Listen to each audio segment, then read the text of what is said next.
And he shared with us that at the age of 13, he never really dealt with the trauma of the death of his father. And he just kept on suppressing those emotions. Eventually, at some stage, those emotions had to come out. And he dealt with it in the wrong way. And he didn't have someone telling me, hey, this is not what you should be doing.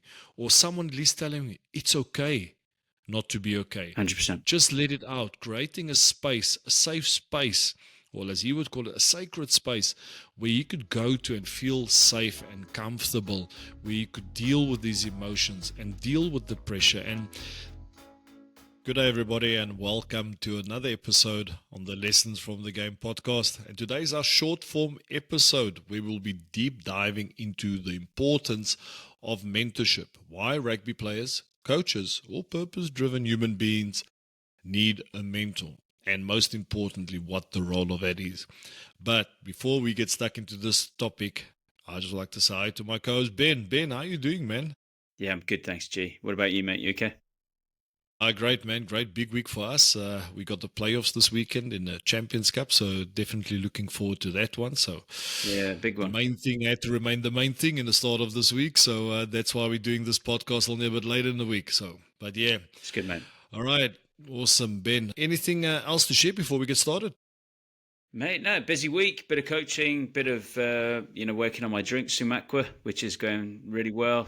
Yeah, working in that health and wellness space, so that's going really well. And then I'm off to Toulouse tomorrow. So looking forward to that. Okay. Yeah, so Didn't even want to come all the way to La Rochelle, my man. We need to have a chat about that. Priorities, priorities. next time. Okay, right, guys. So the importance of having a mentor, that's crucial, and this is why we want to talk about it. On various podcasts, we spoke about the importance of mentorship, especially with Charlie Famuna, Joe Fanikarik, and Babalwa Lacha, and they really emphasized what role or sometimes the lack of mentorship played in their careers. But before we get started, guys, I would like to ask all of you, please, to like our episodes and give us a follow. Subscribe to our channels on the different platforms. This will help us to grow our show and get unbelievable guests on our podcast as well. This is not our main thing at the moment, but it's something which we are very passionate about. Ben, mentorship. All right. If I can ask you off the top of the head, were there any key mentors in your life that played a massive role? Yeah, I think I was fortunate with my dad. He was definitely a mentor. Especially he modeled a lot of behaviors that, especially around the work ethic and applying yourself and some of those things, that he was really helpful for that, and an incredible role model. When I started playing rugby, I didn't have many mentors around me, and in those early days of professionalism, I think people were just trying to find their feet, and so with I would say real rugby mentors in that space, I didn't have many. I had well-meaning people who gave me a lot of advice at different stages. And there's something I think we're going to talk about in a bit around that. But I didn't really have any, I would say, sort of a rugby mentor, someone who'd been there and done it. What about you? Yeah, I think. Oh, well, I was fortunate that a long list, I have loads of people. If I have to just go on the rugby point of view, I had guys like Tat Botha at the Free State with the Cheetahs. Some Dougie Heymans as well as a prop coming up, learned a lot from him. And, the coaches, guys like Heine Kameya, Jake White, they played a massive role in my career and helped me and groomed me. But there's been so many people that have helped me. I think one of the guys that definitely stand out, obviously my dad, he's one of my greatest mentors, all right? We all talk about that, and I'll talk about that a little bit later. But I think I want to give a special mention to my cousin, Zeke. He always looked up to me. He's like my brother. He always took me out, but he always protected me in a way, all right? Looked after me when things got a bit out of hand. Most importantly, probably some of my best friends, Chris and Rodo Ioannidis, all the way from Bloemfontein in the States. Those guys played a pivotal role, not just as I was starting out, but during my career. They kept me in check. They took me on when I was wrong, when I was going off track. They didn't hesitate to call me out. And that's the end of the day what you want. You want people to be honest with you, give you feedback, and really help you on your journey. And I always talk about mentorship is like everybody needs someone to guide them. Everybody needs a Mr. Miyagi. You need to have that white belt mentality like Daniel's son before you give a big flying kick to win the trophy. But anyway, getting off track. Recently watched Cobra Kai, went down a triple memory lane. Ben, why do you think rugby players need mentors? Why is mentorship important for rugby players, but just coaches, anyone in general? Why is Yeah. that important? It's funny when we talk about this, I think we reflect on life generally, don't we? Because I think when you start to think about it, we probably all need one in whatever walk of life you're in. And I think we especially need it. You've obviously got a limited life, and there's a lot of mistakes you can make in rugby. And they can be, I do this type of training, and before you know it, I'm not robust, I'm not resilient, I'm not fit for practice, I can't get in the team, and I've missed a window, an opportunity. So I think there's an element there where the decision is immediate, as we always speak about, and we need to try and do the right things as quickly as possible and as often as possible. And when you have a mentor who's been there and done that, and they can offer insight and they can guide you and they can ask the right questions and they can give you the benefit of their experience, then when you come along as a youngster or a young aspiring player, you're standing on the shoulders of what they've already done, and you don't have to start all the way back where they had to start. You can start and have that head start. So I think that's a really key fundamental reason why for me. Yeah, I think what you said was important. The word you used was guidance. You need someone that can guide you on your journey, not telling you what to do, but especially having someone that has walked the walk, that has that experience, made those mistakes, people that know what they're talking about, people that are credible. You learn. But I think, which is very important, Ben, we all know this, a rugby player, you need to be coachable. You need to be open to getting that feedback. 100%. If you're going to be headstrong and stubborn and not listen, it's not going to help you. And if you're just a purpose-driven human being, you're not an athlete, you're not a coach, are you willing to listen? Do you have that skill to actually listen and accept advice, accept that guidance? Because at the end of the day, you can't do it alone. I'm a coach today. I make mistakes. We all make mistakes. I need to have an ability to learn from them. But I do have people that are guiding me, that are helping me, because it's about leveling up at the end of the day. It's huge, G. I think that's a really good point. And in addition to that, I think choosing a mentor, because there's so much advice out there nowadays. You pick up your phone and you see somebody who's a potential mentor, and they're on Instagram and they're giving you advice, but you actually don't know if they're walking the walk when they're not doing a video. And I know in the next episode, we're going to talk about how to find a mentor, because I think that is really crucial. A lot of people give advice, and we talk about guidance, not just advice. And then how do I filter that? It's really important. And is it someone who's been there and done it? Or is it someone else who maybe offers a different insight? I think with you, some of the closest people who gave you really good advice weren't actually in the game, were they? They were just people who, Yeah. had your back, and they knew you well, and they kept you accountable, and they guided you in that respect. So, yeah, it's really important, isn't it? I think one of the biggest reasons for me why a rugby player or coach, and I've seen it as a coach as well, you need that mental and emotional support. Sometimes you just need someone to listen. And I think that's where a lot of rugby players, the pride gets in the way. You think that, I don't need this. And I always used to laugh back in the day when I started doing scrum coaching. So years ago, I was targeting professional rugby players. I wanted to help them level up. And quickly I realized that certain players didn't want to work with me. And I never understood why. And later only I realized, and when I spoke to a player, I was like, but why didn't we work together? But if I had to contact you, that meant I wasn't good enough. I felt too embarrassed. Yeah. I felt if I would feel like an imposter. And then funny enough, I started working later with experienced players, All Blacks, Springboks, helping them, guiding them on their journey. And often players would come to me when they were in trouble. They lost their spot, potentially not getting a contract, no longer playing. Only when times got tough, they would actually reach out to me. It's a great point. I think as people, we've got to be careful of that. As coaches, we've got to be careful of that. When I travel to different teams and I think about the coaches who I've spent time with, the ones who are the most experienced, who, someone like John Mitchell's coached the All Blacks, he'll sit me down and go, Benny, what do you think of this? And he wants to know. He's not just, and whereas someone else who is concerned that they might appear like they don't know all the answers doesn't ask that question because they're not, and that willingness to be vulnerable. And I think we have to be careful about how we do that as a player, but you have to have that growth mindset that means I'm willing to ask the questions, I'm willing to search, I'm willing to seek, I'm willing to know that I don't know everything yet, and I'm going to go on that journey to find out more.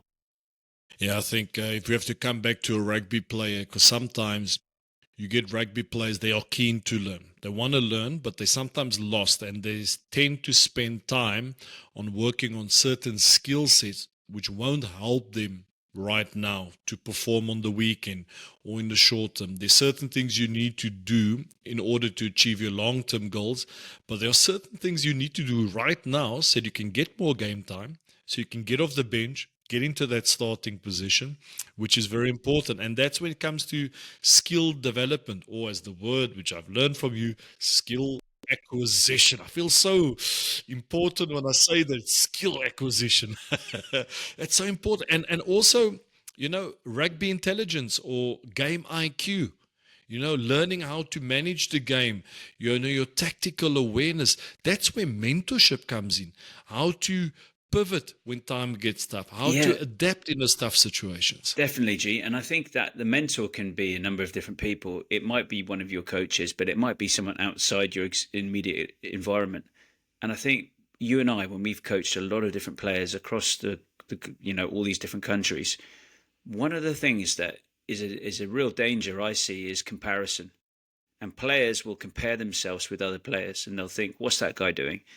But when you have a mentor, they stand back and they say, don't worry about X, Y, and Z. Don't worry about you're bringing this. This is your strength. No, this isn't what you're doing well. This is where you maybe, are you doing this to the best of your ability? Are you actually sleeping enough and resting enough? Are you actually hydrating? Are you doing the basics? Are you actually respecting your teammates and encouraging? Are you a good teammate to be around?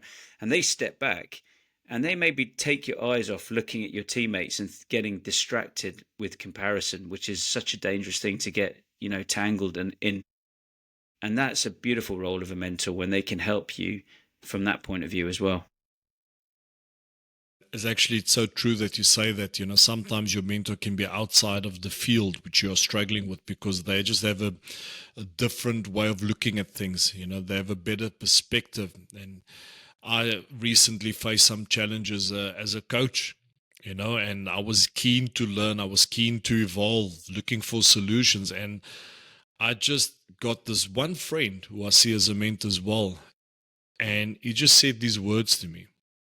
G, do you believe in your abilities as a coach? Yes or no? Yes, you do. All right. So what do you always tell people to do when things go sideways?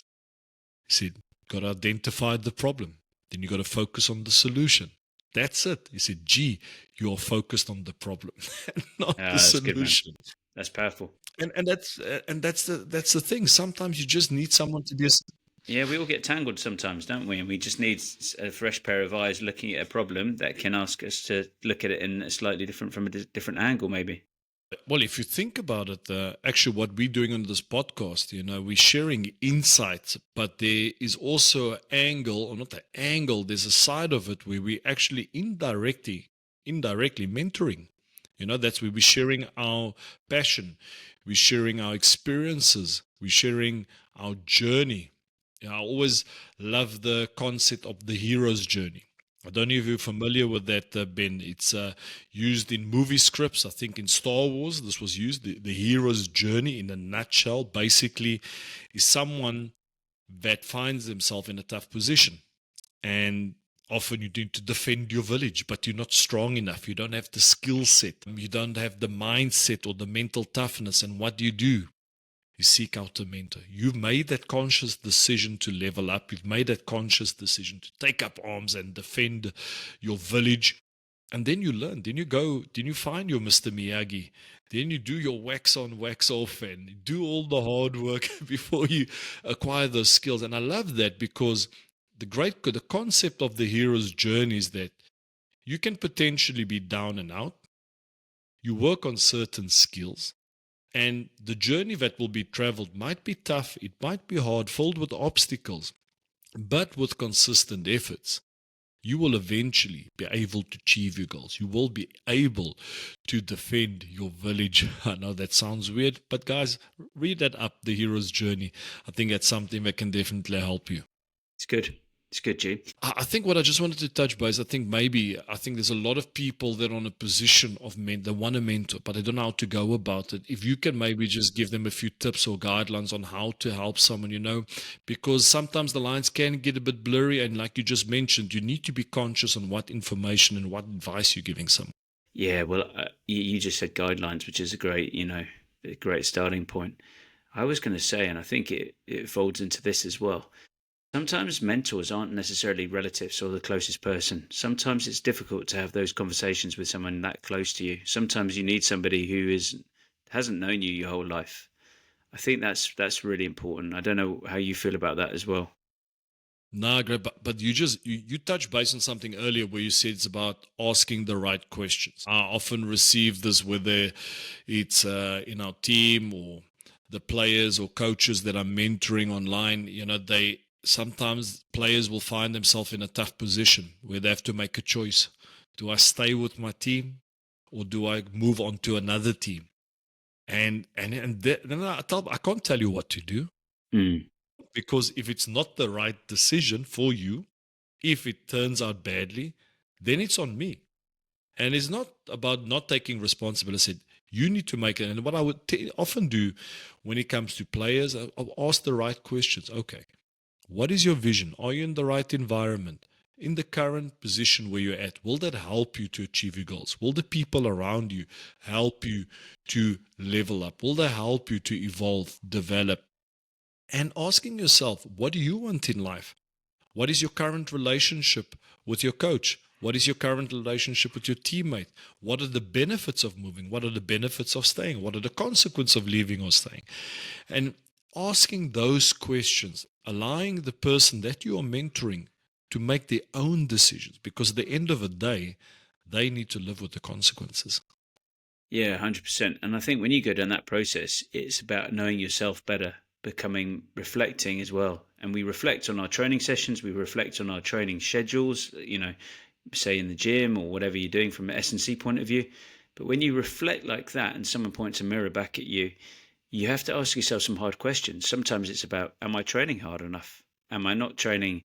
Am I respectful to my coach? Do I actually really sort of listen to them, or am I actually second guessing everything they say? Do I have an element of mistrust?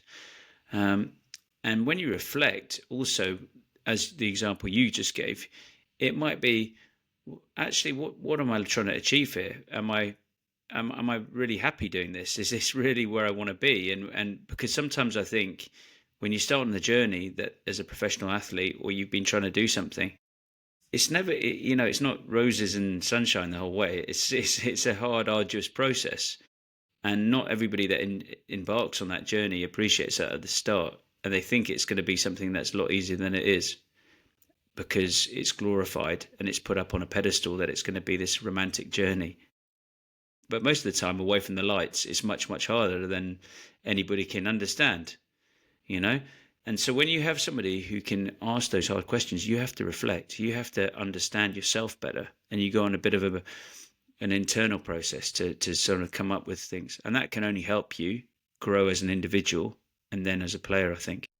If we have to come back to Joe Fanicka's episode, which he showed some great strength and vulnerability. He spoke about becoming the man of the house. We just recently did a post, The Cost of Manning Up, or the truth about manning up. And he shared with us that at the age of 13, he never really dealt with the trauma of the death of his father. And he just kept on suppressing those emotions. eventually, at some stage, those emotions had to come out. And he dealt with it in the wrong way. And he didn't have someone telling me, hey, this is not what you should be doing. Or someone at least telling me, it's okay not to be okay. 100%. Just let it out, creating a space, a safe space, or as he would call it, a sacred space where you could go to and feel safe and comfortable, where you could deal with these emotions and deal with the pressure. And that's why it's important that we have leaders, mentors, people that are helping and accompanying people on the journey. By the way, Rassi Rasmus, what a legend. He brought out his own podcast. That's awesome. And he just mentioned in a recent episode, and he said that even himself back in the day, there were certain things he did which he regrets, which he shouldn't have been doing. And often when you're a rugby player, sometimes people are just there to have fun times and they're there to enjoy the spoils of war. And they don't mind. They get to have a great time, good feed. Especially when it comes to professional rugby players, they end up footing the bill, they pay for everything. And when rugby players do the wrong thing, people around them don't tend to tell them. And it's important to guide. You need that guidance, because at the end of the day, you could make a mistake which ends up costing your career or costing something else in your life. 100%, 100%. And I work, as you know, I work with some footballers, and it always amazes me that, you know, one of the guys that I've worked with in the past, he left home at the age of 13.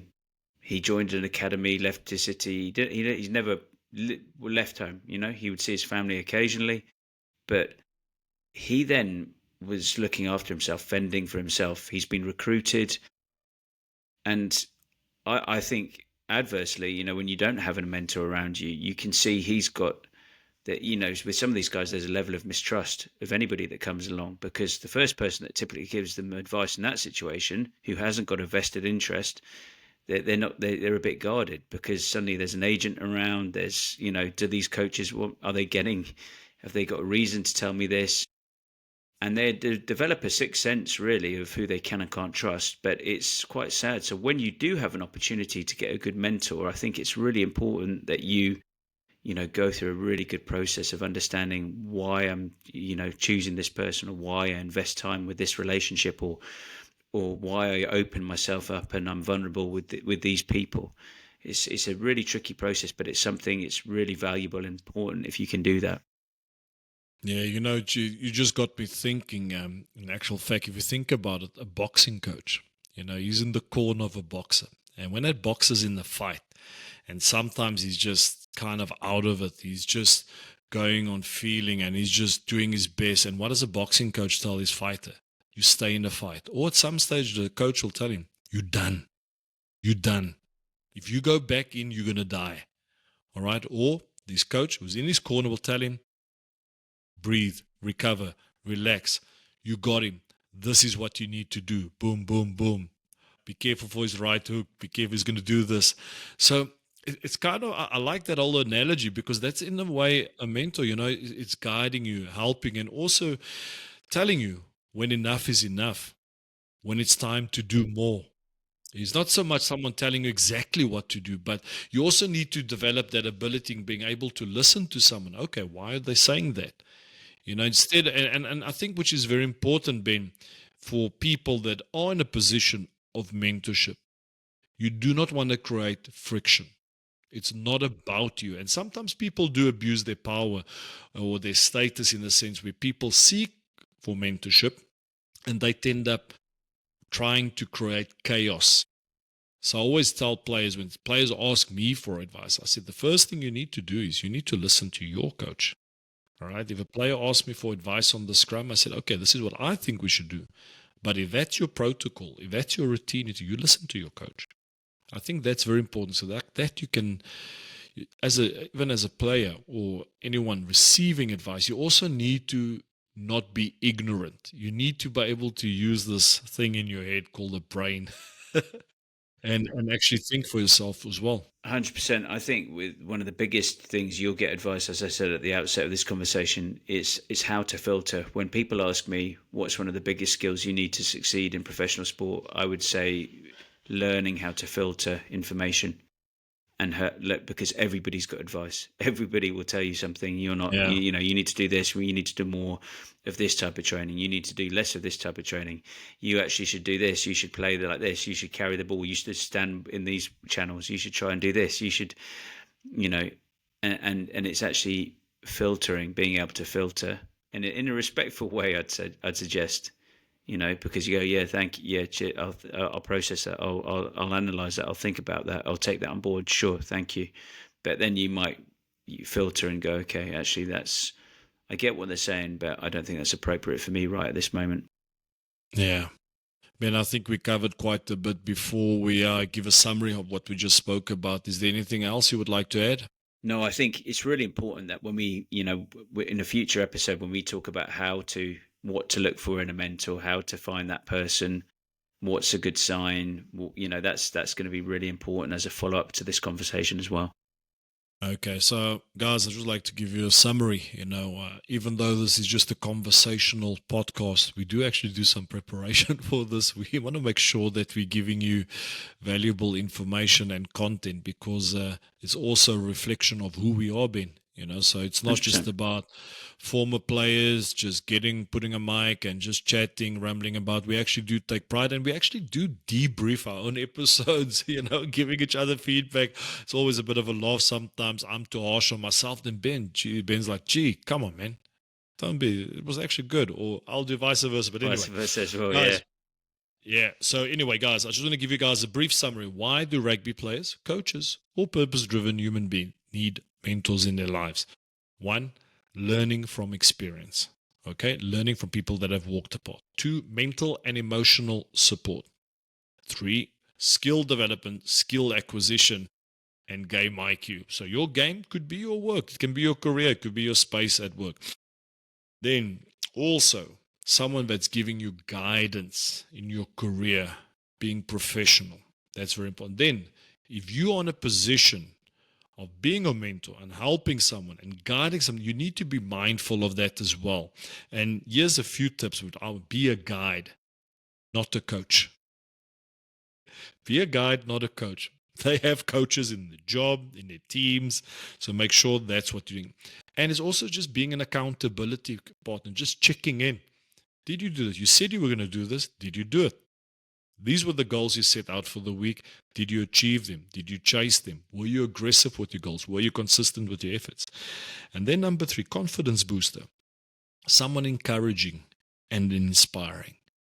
Okay, that's a mouthful. That's a lot. I've written it down. And I would advise you, when you listen to our podcast, make sure you have a pen and paper close by. Make notes. I make notes. Ben, when I listen, sometimes I don't have a pen and paper close by, and a great hack is I just take my voice record on my phone, just write note from this podcast, add it to Notion. All right. No, we do not have a paid partnership with Notion yet. But that's important. Write things down, review it, and there are so many different tools. Maybe at some stage we'll do a podcast on that, what tools are there, how you can make sure you can constantly learn and make notes. But anyway, going off here on a tangent. Ben, it was awesome chatting to you, man. And yeah, I was making notes as well. Enjoy your time in Toulouse. All right. You need to have a double entrecôte, some foie gras, some jambon pâte nègre, and it's starting to change a bit, the weather. Yeah, it's good turning. sunshine. Yeah, Yeah, I hope for a bit of sun. Yeah, it's going to be a few good. glasses of rosé. It's going to be a good week. Yeah, we're looking forward to it. Big weekend as well. European stuff. So it's good, mate. All right. Thanks, guys, for listening. We really do appreciate it. But please like and subscribe. It's very important. Help us grow the show. No matter which platform you are watching or listening, whether it's Spotify, YouTube, or Apple, please subscribe to our channels. Like the episodes. And most importantly, if you're on Spotify or YouTube, leave a comment. Let's get a conversation going. And also don't hesitate to comment on our posts on the Lessons from the Game podcast Instagram page, so we can create a conversation and get to know you guys. And feedback is always welcome, whether it's good or bad. We want to learn, we want to evolve, and we definitely want to inspire our audience. Thank you, guys. Ciao. Cheers, guys.